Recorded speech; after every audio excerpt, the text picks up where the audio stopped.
Okay, thank you. Welcome back. This is part 2 of the 2 videos that I'm making breaking down the story of A Lion Among Men, the 3rd book in the 4-book series of the Wicked Years, which are followed then by 3 books of the Another World series that explore Rain's story after the Wicked Years. Hopefully you saw the first video where we break down the plot of the story and the different elements and revelations. This part, we're going to kind of talk about the book topics and themes that Gregory Maguire has woven into the story for us. There's not a lot of them, and they're pretty deep topics, but I'm not going to go over them in too much depth because it's more for you to kind of ruminate on and decide what it is that you believe and that you like about them. Because it's a lot of it is about decision making and determining on your own what you believe when presented 2 different options or more.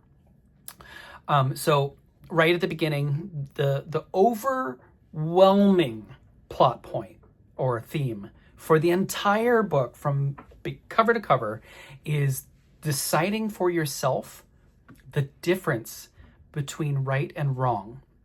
And when weighing the choices that are presented to you, you are analyzing why one could be one or the other, and then making a decision for yourself what is right and what is wrong. And that's the foundation of morality. Morality is subjective. Each of us has our own idea of what is moral, what is not, what is right, what is wrong. It's not black and white or green and pink. If you've seen the new Wicked movie, it's doing so well, and I loved it so much. But green and pink is the theme. So instead of black and white, it's neither green nor pink. Elphaba is not necessarily wicked, and Glinda is not necessarily good. And so we're bringing this theme back to the story from the perspective of Burr, who is kind of abstinent from decision making. He abstains from having an opinion and is kind of forced into making one of his own. And so he's like, all right, well, we're gonna explore that and see what we think, and whether or not it's the popular decision, we're gonna go with our gut and stick with our morals. And you have to decide for yourself what you believe in. There's never a clear answer. There's a very literal allegory to that concept, and that would be the civil war that's going on between the Emerald City and Munchkinland. And that would be, from both sides. Now, we obviously know that it's a war for resources. Shell, the emperor from the Emerald City, wants to steal resources from Munchkinland. Munchkinland has seceded from the nation, and they're defending their independence. So there's obviously a right and a wrong side there that's kind of hard to argue with. But how they perform during the conflict is very questionable. Both sides, there are atrocities on both sides. And they describe some stuff that the Munchkinlanders do to the Emerald City soldiers that it's quite, they basically put them onto a promontory and push them off out into the lake, and they drown. They go into, not Kelswater. Kelswater's the good lake. There's another lake that kind of has dead. Oh, man. I'm not going to remember the name of that lake, but there's another lake. So it's kind of yin and yang. There's one lake that brings life, and there's another one that is like festering with, just putrid, toxins, and it's the bringer of death, and they've drowned in that one. So anyway, there's this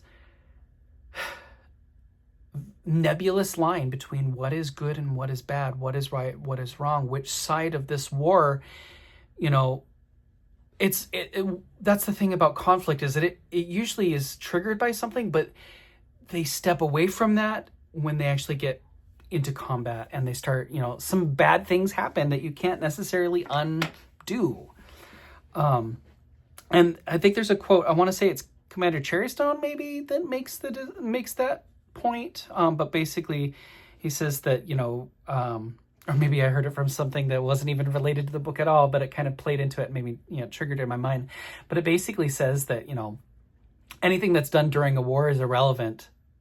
Once it's done, expect bad things to happen, no matter what side you're on. And so from that, we've got a very clear allegory with the the morality choice of, one side versus the other. Not necessarily good and bad, right and wrong, but one versus the other. And you have to decide on which side of the fence you stand. There's also a lot of internal conflicts that, go on while Burr is thinking and while Yackle is thinking or talking. The Monts and how they interact with the strangers, and just a lot of stuff. And we've seen it in the past books too. I mean, that's ultimately exactly what happened with Elphaba. That quote from the opening of the play, are people born wicked or do they have wickedness thrust upon them?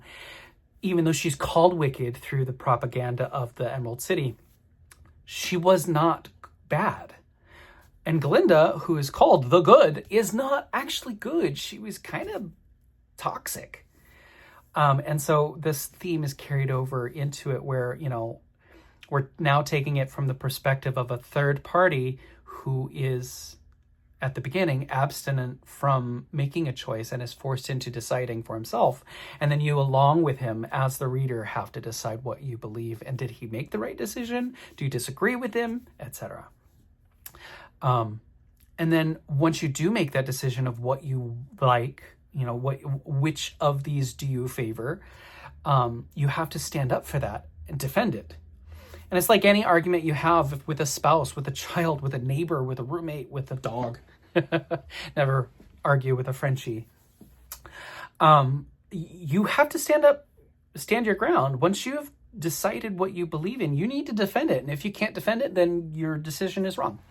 And so, if I'm going to be in an argument with somebody that I care about, I'm going to listen to what they have to say.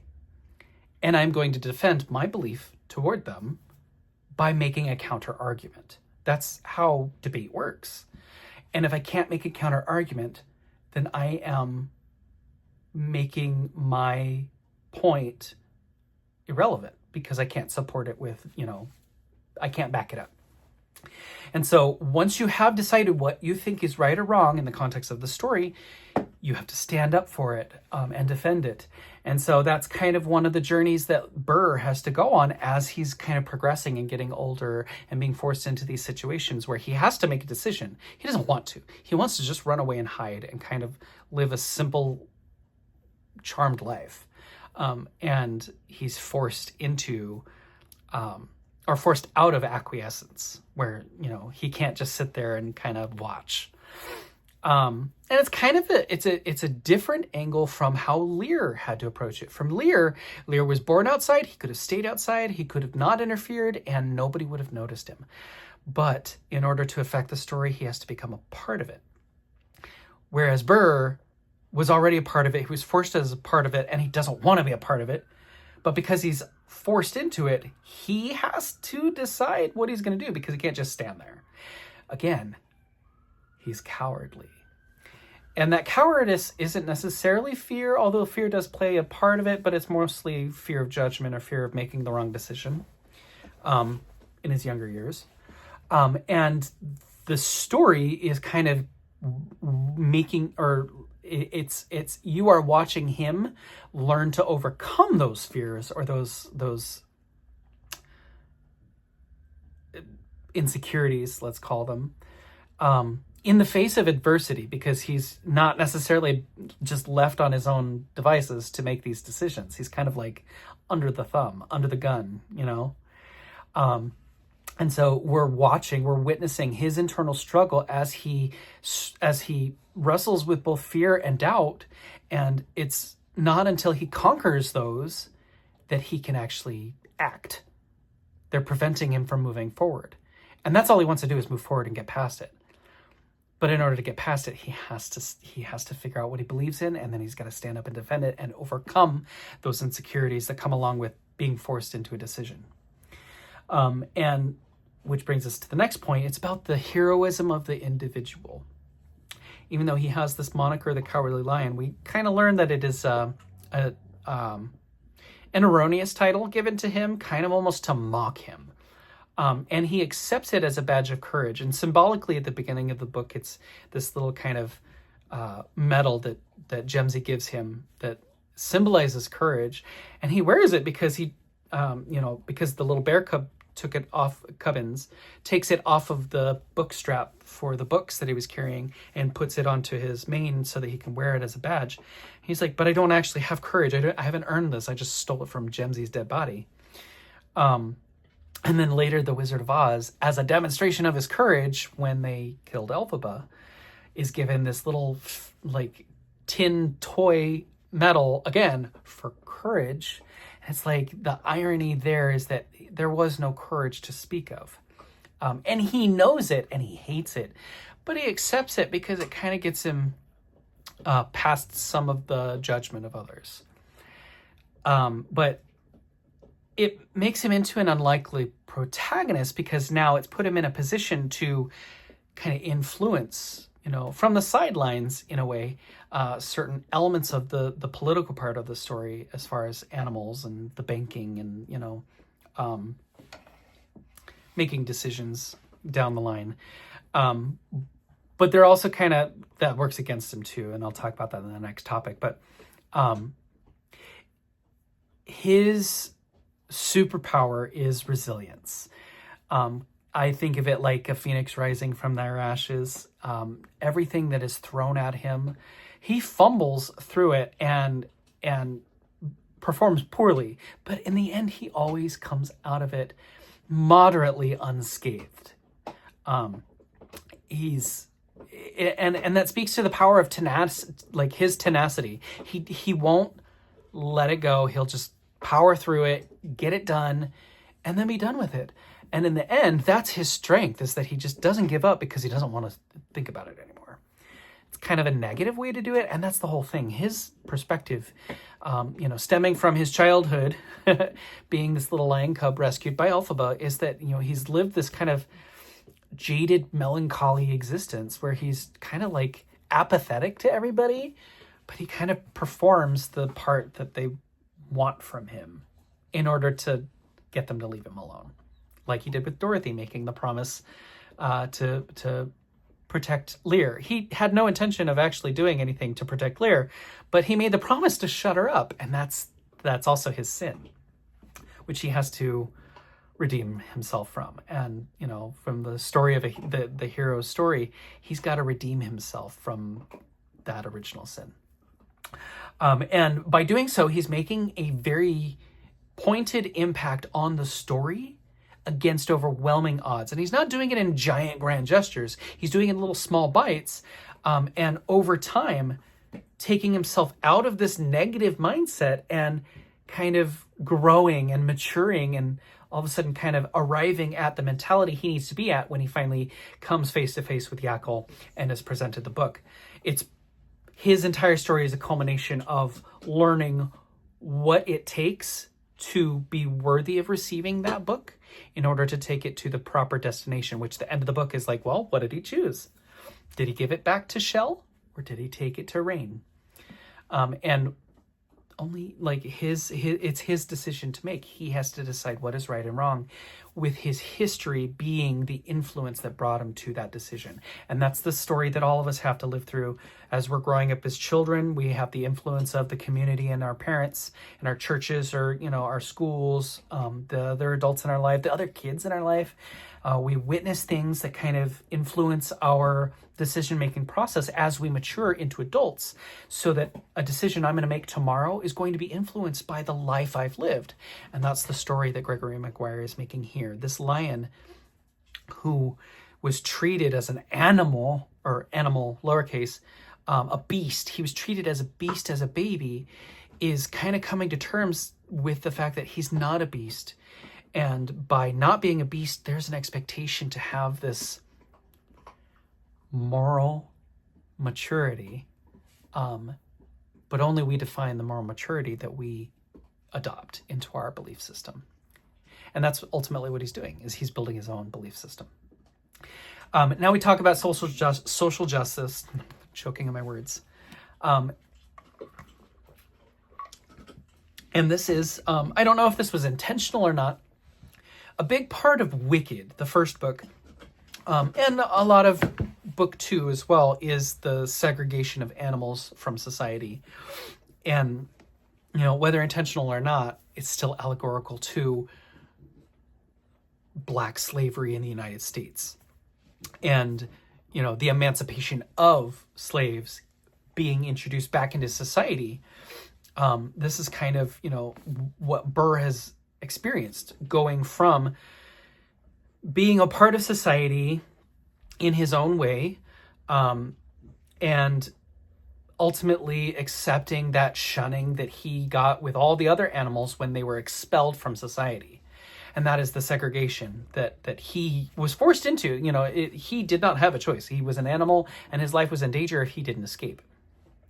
Now, with Glinda getting onto the throne after the wizard, briefly, she reversed those laws that made that happen. We'll think of it as desegregation, like in the United States. Desegregation, although on paper is a major, major, major milestone in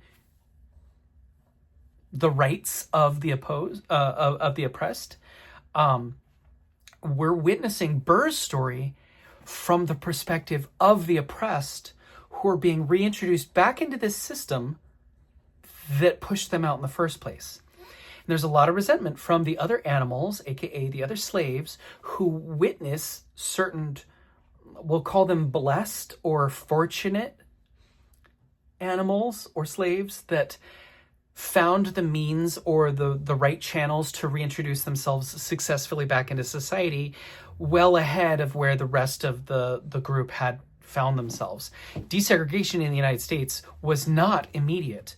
There were some who were of better off means or, in circumstances that gave them a more fortunate outcome. Some slaves, former slaves, did reintroduce themselves back into society in a positive way, and they tried to influence, but they had that scorn or that criticism, that skepticism from their people, this resentment that how could you go back to them? How could you go back to that society that did this to us? And so you're witnessing the other side of oppression. Book 1 and kind of book 2, we have the perspective of Elphaba as the outsider witnessing the oppression of others, and she sheds her identity in order to stand up for what she believes is right. We'll call it green privilege. She lives in this humanoid privileged life. So she is humanoid. She's not an animal. But she's fighting the good fight to give them back their rights. Well, now we're witnessing the story from an unprivileged point of view, moderately. He is an animal. But there are some things that made his life more fortunate than other animals that allowed him to integrate and assimilate back into society easier and faster than the rest of them. And so he's got to fight that stigma that he's going to get from his own people, but also kind of the notoriety, I guess, of his history, specifically with Dorothy Gale and being, part of the party that took down Elphaba. Well, remember, the wizard's gone. The propaganda against Elphaba is also gone, which means those who killed Elphaba, everybody knows the truth now, or at least has a feeling for the truth. And now being a party to her demise doesn't necessarily work to his benefit. You would think he would be a hero, but history is written by the victor, and the victor's gone. And so society is kind of recognizing where he sits on that morality line, and he kind of fell on the wrong party. With that said, he still kind of bites the bullet and decides that he's going to bear the pressure and the scrutiny from society and his people and take it from both sides, because his ultimate goal is to just find peace and in his own way to help others. Ultimately, he becomes successful. He starts helping animals get their money back from the banks. The banks obviously are charging incredible amounts, but he's also charging incredible amounts, like keeping a commission on the money that is rescued from the bank system.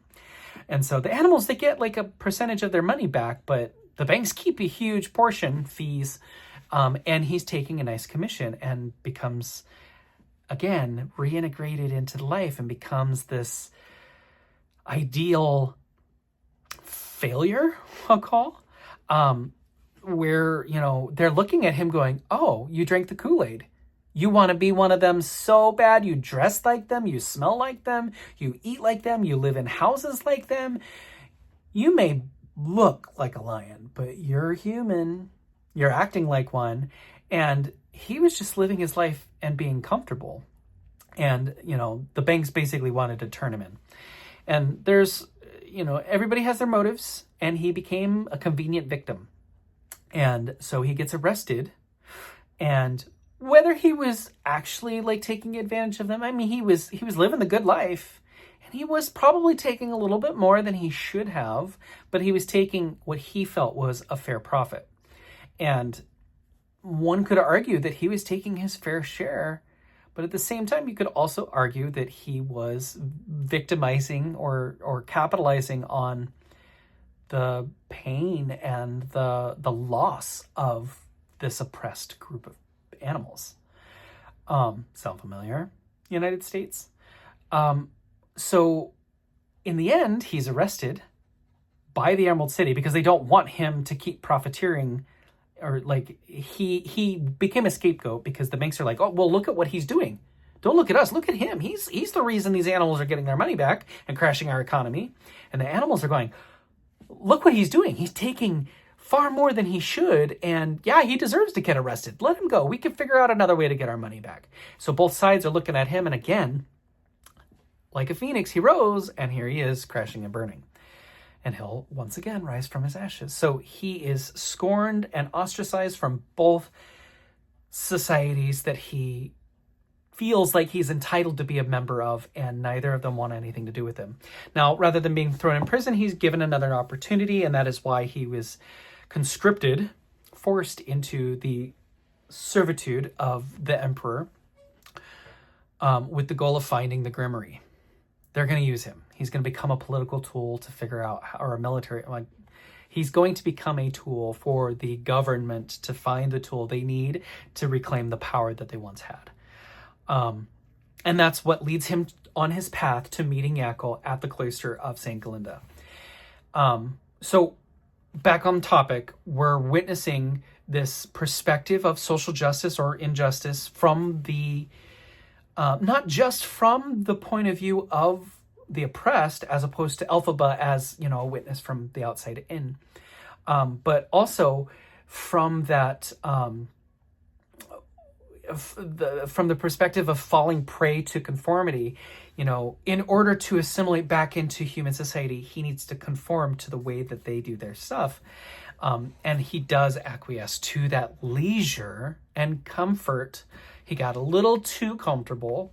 And there is a dangerous side to that. I put it in parentheses here. I call it troubled freedom. He is free of what once shackled him, but it is a troubled freedom because he is the target of this shunning and resentment from his own people, but also a target for the other side wanting to knock him down a peg. And I think that that's, again, another allegory, symbolically referencing, or at least paralleling, to the American dream post-Emancipation Proclamation, where these black slaves were, on paper, permitted to come back into American society as citizens, no longer as slaves. But do they really feel safe to do so?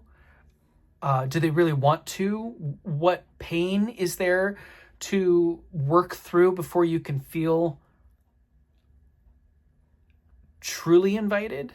There's a lot that ties into what's going on in the United States, even today, in today's society, but also back then, Juneteenth, the Emancipation Proclamation, black people were freed from slavery on paper, and said, all right, you can reassimilate back in. You're going to start paying taxes. You're going to start contributing to the economy. We're going to see you as a source of income now.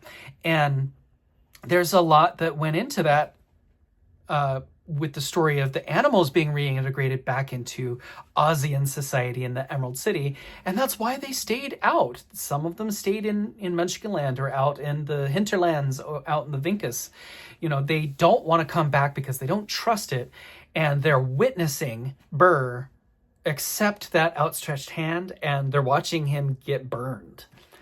And so we're not just seeing the story of social injustice from the side of the oppressed, but also from the perspective of somebody that did accept that outstretched hand. And we're witnessing why they didn't trust it in the first place, because he fell the convenient victim to the toxic culture of what brought about the segregation in the first place. I'm on a rant now. The last part that I want to talk about is kind of the I would say like it's an emotional feel of the book, because the themes it's kind of a short book because there's not a lot of preposition going into the plot itself. It's really just kind of rehashing the story and then creating little tiny episodic parables to convey these different themes that I just talked about. But some of the overwhelming emotional elements of the story is this. I talked about it before. He's got a jaded, melancholy perspective when it comes to animals and humans. And so he's kind of a think for yourselfer. And it's the reason behind that is because of this feeling of disappointment and disillusionment that he has because of what happened to him when he was a baby. What happened to him when just before Jemsy died, and Jemsy wanted him to take him, get him out of the bear trap and take him back to the soldiers. He's like, but the bear trap's down there to catch me, to kill me. You're hunting me, and now you want me to save you. So he has this like kind of grim outlook on life. Again, disillusionment about, people trying to manipulate him. And he's like, well, I can play that game too. I'll manipulate you back. And that's kind of how he operates in the world throughout the entire story. It's about the kind of the dissatisfaction of the animals that do accept that invitation back into society, even after the laws are lifted. But it's almost like a caste system where even though, they're brought back in, they're separate but equal. They're provided freedom, but they're also given a station. They're kept separate, but they're no longer made illegal, but they are separate.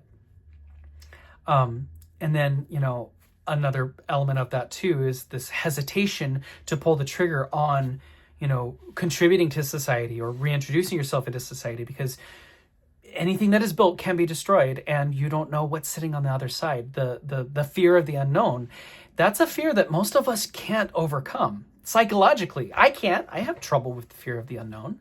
I'm afraid of the dark because I can't see what's in front of me. And I'm 41, almost 42. And that also kind of contributes to this jaded perspective that nothing is permanent or safe. And that's how Burr is operating, because he sees people that do try to trust, and then he watches as that trust is betrayed and used against somebody. And so he's like, well, I now know I can't trust. Sound familiar? Anybody that's ever been in a toxic relationship knows that you let down your guard, and your natural instinct is not to trust somebody. And then when you do let them in, they burn you. And over time, you learn that trusting is just not easy. And in some cases, some people learn to never trust. And that's what he is fighting with throughout the entire book.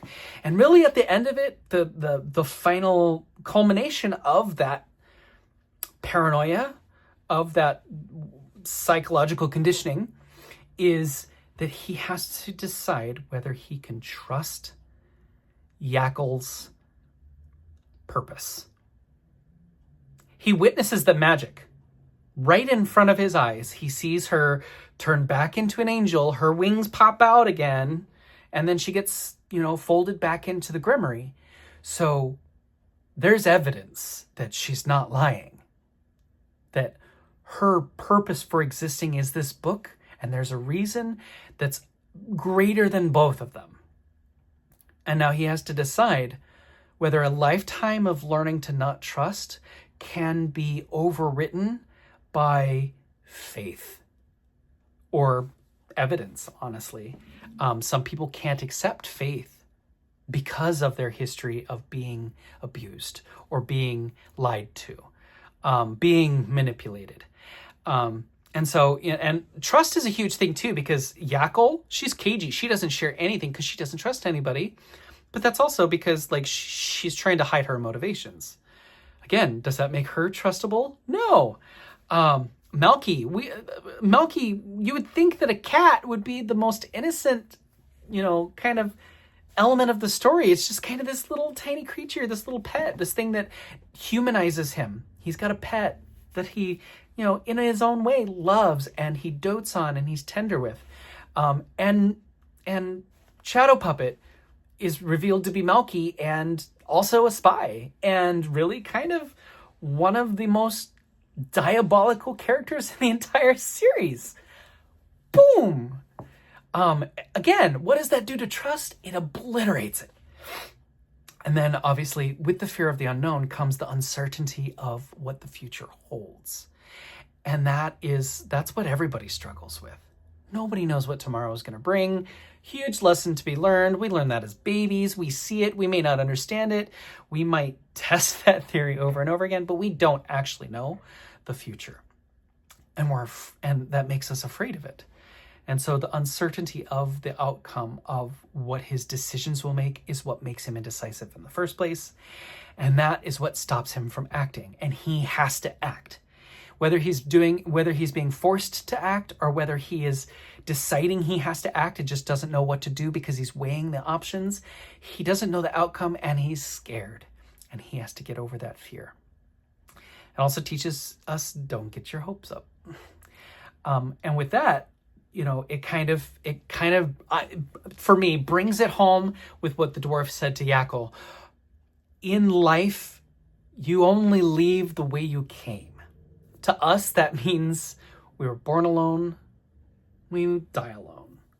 Yes, we're born to parents and we have family and we have people that revolve around us our entire life, but our consciousness starts from us waking up, and then our consciousness stops by us no longer being awake. And we exit the way we entered. And that's really the ultimate lesson of this whole thing. And really, what does that teach us? It means put yourself first. Burr has to put himself first. Nor needs to put herself first. Fiyero needed to put himself first and fell victim to it. Elphaba never once put herself first. And look at the tragedy of her life ending. Yakel put herself first and ultimately achieved her goal. And Burr has to figure out why he's putting himself first, because if he continues to do things for other people, he's going to get burned. And that's the real lesson here. For me, for you, for my dog, for your neighbor, for your parents. It's like they say on an airplane. If something happens, put your mask on first before helping somebody else, because you need to think of yourself. And that's what Burr did the entire story, is think of number one. And he saved his own hide, to make an animal reference. And really, that's the point of the book, A Lion Among Men. Third book in the series. I've got one more book to go. I've already started it. I'm already loving it. I have a feeling it's going to bring us back to kind of the depth and the richness of the same story that Wicked provided us with Elphaba, because now we have another girl born green, but also with the same kind of elements of the story where she's inheriting a expectation like Lear did. And so I'm excited to see where it's going to go. Stay tuned. Happy New Year. We made it kind of mostly in one piece. I'll put the videos up shortly. Thank you all so much. Have a great 2025. And I hope you're reading the books, because There's so much more than what I'm saying. And I will eventually come out with a review of the movie. Like I said, I want to watch it 1,000 times and then break it down. All right, thanks guys. Like, share, subscribe. I'm doing this for me, so thank you so much.